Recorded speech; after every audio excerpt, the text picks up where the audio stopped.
Bienvenidos un día más a la Brújula Bitcoin. Vamos a comentar tres noticias, luego pasaremos al análisis técnico del gráfico de Bitcoin. Vamos a comenzar por la primera que veis en pantalla, y es que los americanos reflejan la expresión bien jugado, la comunidad reaccionan con escepticismo tras el retraso de la ley Clarity. El bloqueo en el Senado reaviva el choque entre la banca tradicional y los criptoactivos tras congelarse el debate hasta septiembre. Como habéis ido viendo en los vídeos anteriores, estaba pendiente de que el Senado de Estados Unidos aprobara la ley Clarity, que es una regulación que pretende regularizar todo el mercado de criptomonedas, y ha habido importantes choques en los últimos meses para que esta ley saliera adelante, que al final hemos llegado al verano y se ha pospuesto. Y es que habían diferentes aspectos que creaban tensión entre los propios políticos y sobre todo por el enfrentamiento entre modelos de banca o, o digamos el enfrentamiento entre modelos de mercado, ¿no? Uno era el mercado de criptomonedas y el otro es el mercado tradicional de la banca, ¿no? Entonces, ahora mismo el mercado de criptomonedas se ciñe en Estados Unidos en base a la ley tradicional de la banca que todos conocemos, y este proyecto de ley pues, pretende establecer un marco regulatorio para que este tipo de mercado pues pueda ceñirse a su propia normativa. Entonces, aquí tenemos tres aspectos que siguen en tensión y que pretenden, establecer el debate, y al final no se ha podido llegar a un consenso y por tanto se ha pospuesto hasta septiembre. Entonces, ¿qué temas están frenando la aprobación de la ley Clarity? Pues bueno, la parte ética, ¿no? Que dice los demócratas exigen que el presidente no pueda beneficiarse personalmente de la regulación que firma. Esto viene precedido porque hace unos meses Donald Trump publicó que había ganado más de 1.400 millones de dólares a través de operaciones con criptomonedas. Entonces, esto es algo que no cayó bien en la política americana, de que el propio presidente de Estados Unidos, pues, en su condición de magnate económico, pues haga este tipo de negocios. Otro de los aspectos que tiene parada la ley Clarity es el limbo de las stablecoins, ¿no? El Congreso no define si pagar rendimientos las convierte en títulos de valor o en productos básicos. Era un elemento frontal que litigaba con los rendimientos de la banca tradicional, ¿no? Porque la banca tradicional, como sabéis, tiene sus propias comisiones en los productos que ofrece, tiene los depósitos, tiene las cuentas remuneradas, y las stablecoins en principio iban a establecerse con unos rendimientos bastante altos, y esto evidentemente a la banca tradicional pues no le ha gustado, porque ven aquí un contrincante en el que difícilmente pueden adaptarse, a no ser que el modelo de banca pues se transforme y entre de pleno en todo el mercado cripto, ¿no? Entonces, este era otro de los elementos que no favorecía un consenso en la aprobación de la ley. Y luego está el veto de Warren, ¿no? La senadora considera que la ley crea un vacío legal que debilita la protección al inversor. Bueno, este aspecto es menor, pero aparte de la parte ética que blinda al presidente, pues bueno, pues también había una parte en la cual se pretendía, pues, o se pretende dar cobertura a la persona que emprende, ¿no? Bueno, pues como veis, la ley Clarity se ha pospuesto para el mes de septiembre. Poco probable de que pueda aprobarse, porque si no se aprueba ya en septiembre, a medio corto plazo no se podrá aprobar, porque luego Estados Unidos entra en una ronda electoral en el cual evidentemente esta ley pues no va a tener ningún tipo de relevancia, cuando la mayoría de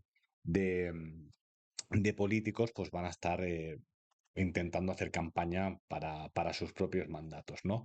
Pues bueno, un aspecto que se pretendía que podía dar todavía más madurez y fortaleza al mercado cripto, pues queda bien aparcado, y se ha establecido esta expresión de bien jugado por parte de los partidarios o los que están defendiendo los intereses de la banca tradicional, que aparcan un tema que llevaban meses pues dándoles la lata, ¿no?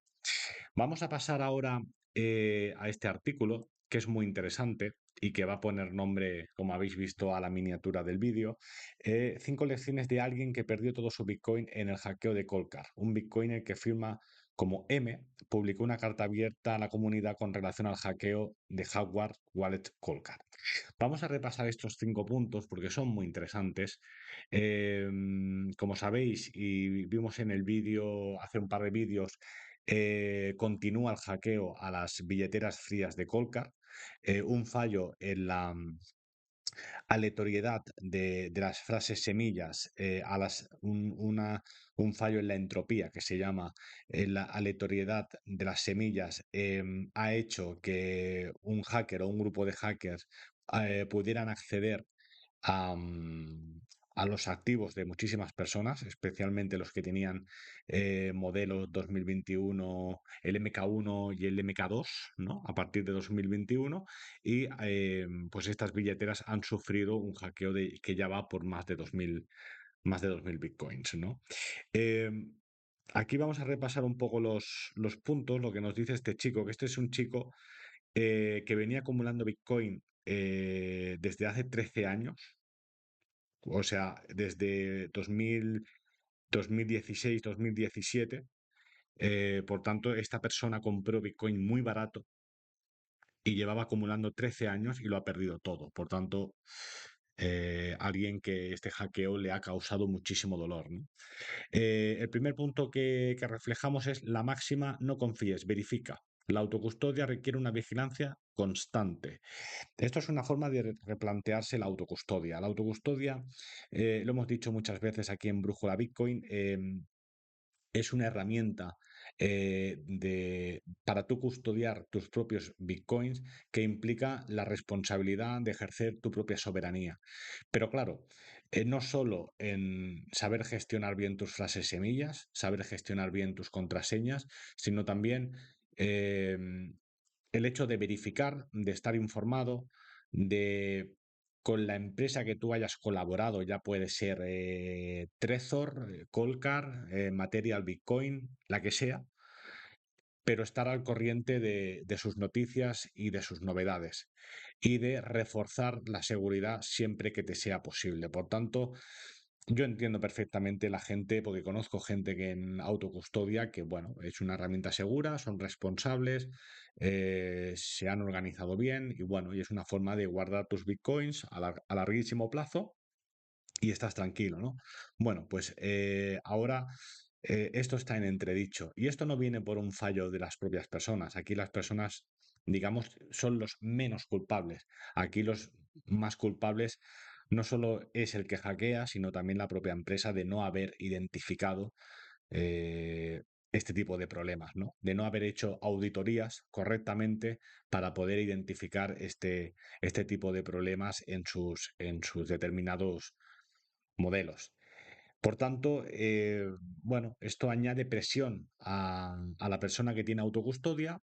No es, como vemos, un método infalible, pero es importante que la persona esté pues, dignamente informada y formada. Informada y formada. Una de las cosas interesantes que nos deja el hackeo, y vamos al punto 2, es que aquí lo que se desprende de todo esto es que hay muchos hackers que no están intentando petar el código, sino que tienen inteligencias artificiales incentivadas con muy pocos dólares, que lo que hacen es buscar vulnerabilidades. Y esto es una de las cosas que nos tenemos que relacionar con los próximos años, ¿no? Y con los próximos actualizaciones que nos vengan. No solo hackear el código, sino buscar elementos vulnerables y a partir de ahí explotarlos. Porque esto ha sido, a grosso modo, el hackeo de Coldcard. Es decir, unas inteligencias artificiales han detectado que la entropía de ciertos modelos de autocustodia no eran suficientemente seguros y lo han explotado para poder acceder a esos contenidos. Ese es el resumen del hackeo. Entonces, para que veáis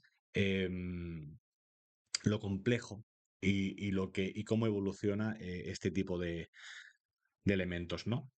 Eh, Aquí nos dice Entonces, NFT, que es el nick que se ha puesto este usuario, entiende que el desarrollo sobre el protocolo conlleva riesgo. Tengo cero enojo y cero resentimiento. La seguridad en Bitcoin es un trabajo difícil. Se cometen errores y todos aprenden lecciones. Bueno, hace em, una lectura positiva después de haber perdido todo su Bitcoin sin responsabilizar a, a Colcar, ¿no? Aunque digo que aquí la responsabilidad compete a todos los protagonistas, desde el miserable hacker hasta la propia empresa. Eh, el punto 3 nos dice el valor incalculable de la comunidad ante la crisis. Esta persona destacó este esfuerzo colectivo asegurando que esta cohesión social actúa como un muro de contención. Esto es una cosa que estoy totalmente de acuerdo y que lo he podido ver con mis propios ojos porque en diferentes grupos de Telegram, cuando estalló la noticia, fue un viernes 31 de julio, si no recuerdo mal, y ese fin de semana, grupos de Telegram relacionados con Bitcoin o pequeñas asociaciones de holdings o empresas de autocustodia, es decir, hubo un debate muy interesante y muchos bitcoiners de manera segura, intentando ayudar, pues explicaron sus experiencias en ese fin de semana para mover sus propios activos, ¿no? Mucha gente que tenía Bitcoin en Colcar, ya no fuera en los modelos MK1 o MK2, sino en los más recientes, pues por motivos de seguridad justificados, evidentemente, movieron sus activos a los exchanges. Y la comunidad se portó muy bien, porque vimos, yo pude ver personas que a través de Telegram pues explicaban, pues mira, he hecho esto, o he hecho esto, he verificado contra el programa, bueno, explicando un poco su experiencia y sus pasos para que aquella gente que se sintiera un poco más insegura, pues bueno, tener a alguien no conocido, pero al menos en un mismo chat verificado por una comunidad, pues bueno, pues te pudiera echar una mano para que el daño del hackeo pues fuera mínimo. Por tanto, aquí totalmente de acuerdo con este usuario, que aquí la comunidad de Bitcoin, pues bueno, empatizó muchísimo con los miembros de Colcar que habían sido hackeados y la verdad que se portaron muy bien. El punto 4 nos dice, esto nunca se trató de dinero. Aquí, bueno, a medias, ¿no? Porque dice, para este Bitcoin la red es más un vehículo financiero, representa una herramienta de soberanía. Sí, es lo que hemos dicho al principio. Evidentemente, esta persona, pues, lo ha pasado muy mal porque ha perdido todo su Bitcoin que llevaba acumulando desde 2013, 2014, cuando Bitcoin valía $60 o $70, pues claro, esta persona pues debería tener una cantidad muy importante, ¿no? Entonces, claro, si aquí nos ponemos a filosofar sobre lo que ha significado el hackeo de Colcar, no es solo el robo de un activo de valor o de una reserva de valor como es Bitcoin, que lo puedes intercambiar por dinero, evidentemente, es también un ataque a la soberanía de la persona, ¿no? Las personas que apostamos o que tenemos una estrategia híbrida con la autocustodia, pues es porque confiamos en que nosotros somos los únicos soberanos sobre esos elementos. No hay un intermediario, no confío en una parte de mis propios activos de Bitcoin, no los confío a un exchange, no los confío a un tercero. Por tanto, yo decido hacerme responsable de la gestión de mi propia wallet, de mi propia autocustodia. Entonces, en el momento en que un miserable atenta contra ello, está atentando contra mi propia soberanía, ¿no? Entonces, esto es un debate muy interesante eh, que relaciona a la propia libertad del individuo, a la propia libertad del soberano y que es uno de los fundamentales de Bitcoin. Por tanto, si queremos maximizar eh, este tipo de información, este tipo de hackeo ha significado, en su propio simbolismo, es un ataque a lo fundamental de Bitcoin, que es la autocustodia. Es decir, no me sonaba a mí que había un precedente de un hackeo a la autocustodia. Siempre que leíamos noticias sobre pérdidas de Bitcoin en autocustodia se debía a la falta de responsabilidad por parte de la persona, pero no, pero no sabíamos hasta ahora que podía haber un tercero que pudiera vulnerar o localizar las vulnerabilidades de la autocustodia. Por tanto, es un ataque a la soberanía y a la propia y al propio elemento fundamental de Bitcoin, ¿no? Aquí lo dice, ¿no? Esto nunca se trató de dinero, siempre se trató de revolución y eso no se puede detener. Ganaremos. Bueno, un mensaje optimista, pero es lo que venimos diciendo. Esto es un ataque a la soberanía del individuo, a la soberanía del Bitcoiner y a la soberanía del propio fundamental de Bitcoin, ¿no? Y el último punto nos dice: tras la crisis hay que volver a empezar. En un mensaje de aliento dirigido a otras víctimas del hackeo, Atlas Phoenix BTC, ¿no?, que es el nick que se pone, recordó que la estabilidad emocional y los vínculos humanos superan cualquier pérdida económica. Bueno, tiene toda la razón, pero os deseo que ninguno de nosotros tengamos que pasar por ello, ¿no? Porque tiene que ser muy duro, pues haber perdido, mira, aquí lo dice, ¿no? Hoy cuando tuve mis primeras monedas en 2013, claro, es que esta persona pues entró en un momento buenísimo de Bitcoin, comprando muy barato, seguramente haciendo todas las cosas bien, apostando por autocustodia, siendo responsable y luego te encuentras pues con esta, o sea, con este tipo de cosas, ¿no? Entonces, bueno, tiene mucho mérito y habla mucho de esta persona haber escrito esta carta, porque esto ha sido una carta que ha publicado y bueno, nos deja un mensaje optimista y de lo que y de lo que podemos hacer todos los bitcoiners, todos los que apostamos por Bitcoin, es pues aprender de estas 5 lecciones, ¿no? Bueno, vamos a pasar a otra noticia un poco relacionada, pero para que veamos lo importante que es esto, ¿no? La violencia física contra los poseedores de criptomonedas está acelerándose, ¿no? Chainalysis parece que analiza esta cuestión. Francia se ha convertido en el epicentro de estos ataques, marcados por secuestros y extorsiones. Ya había leído el año pasado varias noticias de que en Francia, aquí en nuestro país vecino, se habían dado pues varias situaciones de secuestro y extorsiones a bitcoiners o a personas que tenían criptomonedas para poder atracarles, ¿no? Y había una cuestión que lo refleja aquí en el artículo, a ver si os lo puedo resaltar. Eh, Aquí hace referencia al uso de la fuerza bruta, la coerción física para obligar a una víctima a entregar las claves privadas de sus fondos. Claro, y esto es clave, ¿no? Los delincuentes han comprendido que los tenedores de criptomonedas son objetivos de alto valor porque poseen riqueza de una forma de transferencia instantánea e irreversible. Claro, esta es la clave, ¿no? Esto, alguien que tenga criptomonedas o tenga Bitcoin, lo puedes atracar ejerciendo la violencia y en el momento en que esta persona ceda, sabes que la transferencia se hace peer-to-peer, se hace de persona a persona, no tiene que pasar por ningún banco y en el momento en que tú la haces, pues ya está. O sea, solo puede volver si la otra persona accede y evidentemente no va a acceder porque te está atracando, ¿no? Bueno, esto es la mala utilización de los fundamentales de Bitcoin, es decir, todo lo bueno que tiene Bitcoin pues llevado al terreno criminal, ¿no?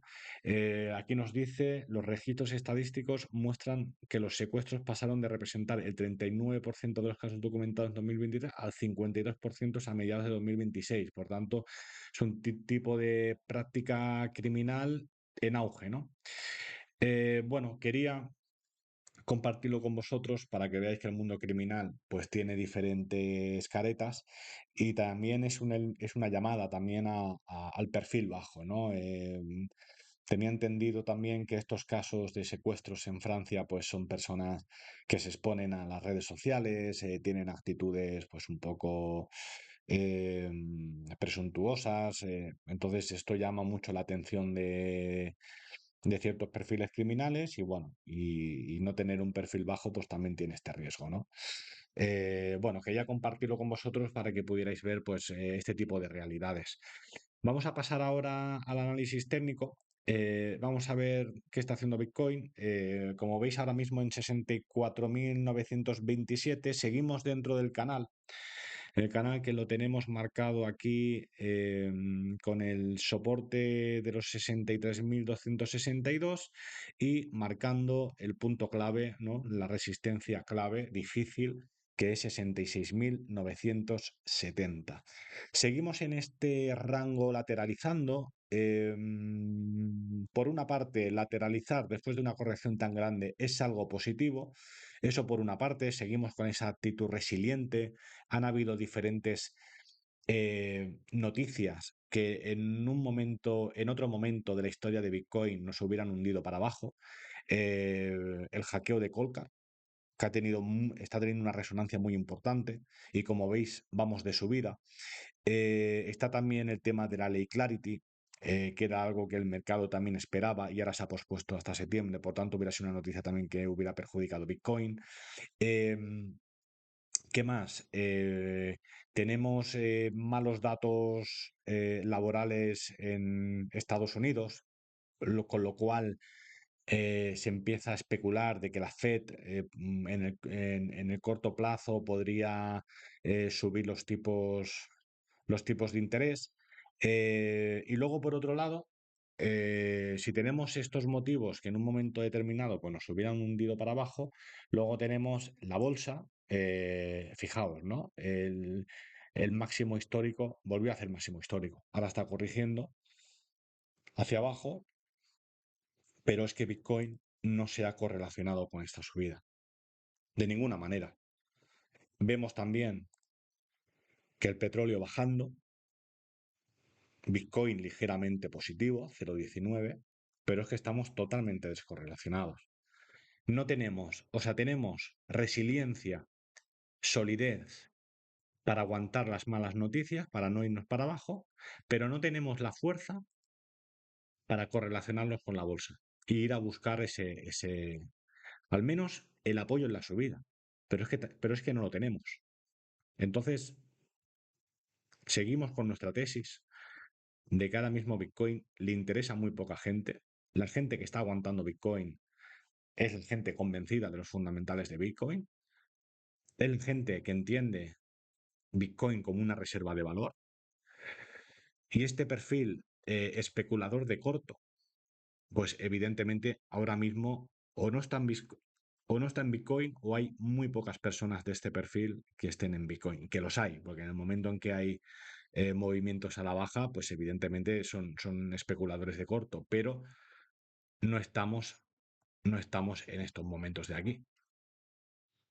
Cuando aquí había mucho especulador en corto que evidentemente se aprovechaban de toda esta situación, ¿no? Y ahora esta gente, pues supongo que se ha ido a la inteligencia artificial, se habrán ido a especular con SpaceX y con este tipo de activos y Bitcoin pues lo tenemos lateralizando con una subida interesante, insuficiente, si lo comparamos con la bolsa, insuficiente, porque fijaos la subida.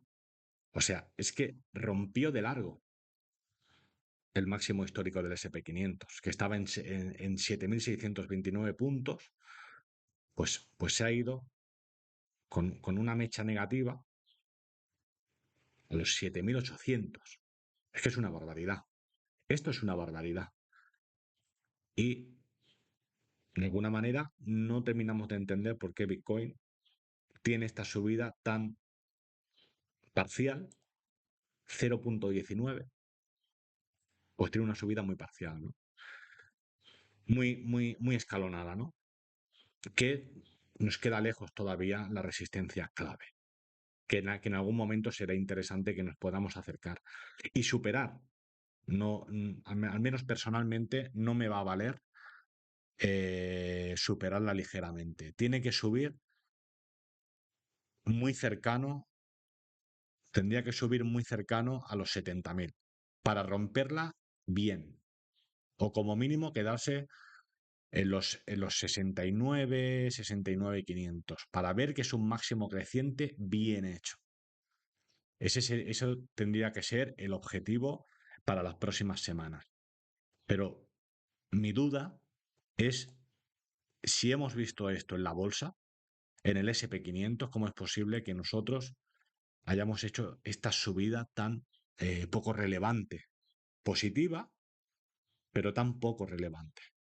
Por tanto, veremos a partir de la próxima semana si somos capaces de prolongar esta subida y de romper con garantías la resistencia clave de 66.970. ¿De acuerdo? Bueno, pues si has llegado hasta aquí, por darte las gracias. Si no estás suscrito, suscríbete, dale me gusta al vídeo. Desearte unas muy buenas vacaciones ahora en el mes de agosto. Y nada, nos vemos en el próximo vídeo. Hasta luego.